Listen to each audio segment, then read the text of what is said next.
22 अप्रैल 2025 का दिन हम सभी के लिए एक आम दिन था, बट कुछ लोगों के लिए ये उनकी जिंदगी का आखिरी दिन बन गया। 22 अप्रैल को पहलगाम, जो कश्मीर का एक टूरिस्ट फ्रेंडली एरिया है, वहाँ कुछ आतंकवादी घुस आए। उन्होंने टूरिस्ट को गन पॉइंट पे रखा और उनसे पूछा कि तुम हिंदू हो या मुसलमान। जिन लोगों ने अपना धर्म सही बताया, उन्हें तुरंत पॉइंट ब्लैंक से गोली मार दी। कुछ लोगों ने घबराकर झूठ बोला कि हम मुसलमान हैं, तो उन्हें कलमा पढ़ने को कहा गया। उन्हें अपने मुसलमान धर्म को प्रूव करने के लिए अपनी पैंटें उतारने को कहा गया, और जब वो अपने धर्म को साबित नहीं कर पाए तो उन्हें मार दिया गया। इस तरह से 26 से ज़्यादा लोगों ने अपनी ज़िंदगी को खो दिया। वो सभी लोग आपकी और मेरी तरह आम लोग थे, जो अपनी भाग दौड़ भरी ज़िंदगी से समय निकालकर कश्मीर की खूबसूरती को अपने परिवार के साथ एंजॉय करने गए थे। पर उन्हें क्या पता था, ये ट्रिप उनकी ज़िंदगी का आखिरी ट्रिप बन जाएगा। ये आतंकवादी इतने बेरहम थे कि उन्होंने पति को उसकी पत्नी के सामने, पिता को उसके बच्चों के सामने ही गोली मार दी। लोग गिड़गिड़ाते रहे, बीवी रोती रही, बच्चे बिलखते रहे, पर इनका दिल नहीं पसीजा और इन्होंने लोगों को पॉइंट ब्लैंक से बहुत ही बेरहमी से गोलियों से भून डाला। हम इंडियंस हमेशा पीस में बिलीव करते हैं, हर इंसान को भाईचारे की नज़र से देखते हैं, और उसका खामियाजा हमें हमेशा इस तरह से ही भुगतना पड़ता है। अब डिफेंड करने का टाइम नहीं है, अब अटैक करने का टाइम है। अटैक ज़रूरी नहीं कि हमें मिसाइलों से ही करना है, हमें वॉर ही करना है। हम डिप्लोमेटिक तरीक़ों से भी अटैक कर सकते हैं और एक स्टैंड ले सकते हैं कि अब हम और नहीं सहने वाले हैं। 1970 में जुल्फ़िकार भुट्टो ने कहा था कि we will fight India for 1000 years.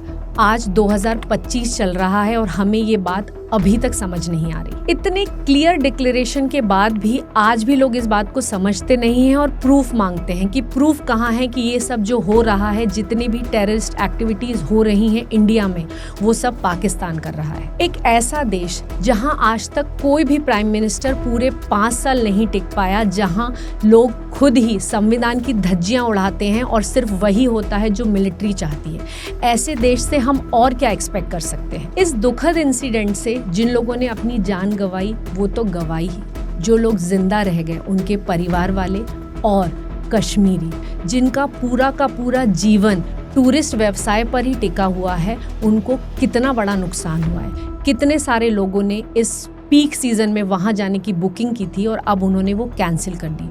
Kashmir का टूरिज्म ठप हो गया सिर्फ एक इस इंसिडेंट की वजह से। पिछले कुछ दिनों से हमारे देश में एक लड़ाई चल रही है कि मराठी बोलो, कन्नड़ा बोलो, पर उन टेररिस्ट ने लोगों को मारने से पहले ये नहीं पूछा कि तुम कन्नड़ हो या मराठी हो, उन्होंने ये पूछा कि तुम हिंदू हो या मुसलमान हो। जो हो गया हम उसे बदल नहीं सकते, उसके साथ अब हमें सारी जिंदगी गुजारनी पड़ेगी। पर ये चीज़ भविष्य में दोबारा ना हो, इसके लिए कुछ कड़े स्टेप्स उठाने बहुत ही ज़्यादा ज़रूरी है। हमारी गवर्नमेंट ऑलरेडी स्टेप्स ले रही है, वीज़ा बंद कर दिए हैं, लोगों को बोल दिया है कि आप इंडिया छोड़ दो। क्रिकेट, फिल्म्स, म्यूजिकल कॉन्सर्ट्स, इन सारी चीज़ों पर भी रोक लग जाएगी। पर इसके अलावा भी इंटरनेशनल स्टेज पर बहुत सारे स्टेप्स लेना ज़रूरी है, ताकि पाकिस्तान इस तरह की आतंकवादी गतिविधियों को रोके और हमारे देश की तरह ऐसा और किसी देश को फेस ना करना पड़े। इतने सालों पिछड़ा रहने के बाद आज कश्मीर जब ग्रो कर रहा है, सक्सेसफुल हो रहा है, लोगों को ये चीज़ पसंद नहीं आ रही और वो इस तरह की एक्टिविटीज़ करके वहाँ के लोगों को डरा रहे हैं, वहाँ के बिजनेस को हार्म करने की कोशिश कर रहे हैं। अंत में मैं यही कहूँगी कि जो हुआ वो बहुत ज़्यादा दुखद था, लेकिन इस बात से हमें सीखना चाहिए, डरना नहीं चाहिए। हमें अपनी ज़िंदगियों में आगे बढ़ना चाहिए और कोशिश करना चाहिए कि इस तरह के टेररिस्ट को, इस तरह के आतंकवादियों को हम अपनी ज़िंदगी को नॉर्मली जीकर एक मुंह तोड़ जवाब दें कि तुम कितना भी कोशिश करो, तुम हमें कितना भी डराओ, कितना भी हमें मारने की कोशिश करो, हम जो हैं हम वही रहेंगे। हम हिंदुस्तानी हैं, हम हमेशा हिंदुस्तानी ही रहेंगे, हम डरेंगे नहीं, हम अपनी ज़िंदगी में आगे बढ़ते रहेंगे। अंत में मैं उन सभी परिवार वालों को जिन्होंने इस हादसे में अपने लव्ड वंस को खोया है, अपनी सांत्वना देना चाहती हूँ, और जिन लोगों ने अपनी ज़िंदगी इस हादसे में खोई है, उन्हें श्रद्धांजलि अर्पित करना चाहती हूँ। भगवान उनकी आत्मा को शांति दे। जय हिंद, जय भारत।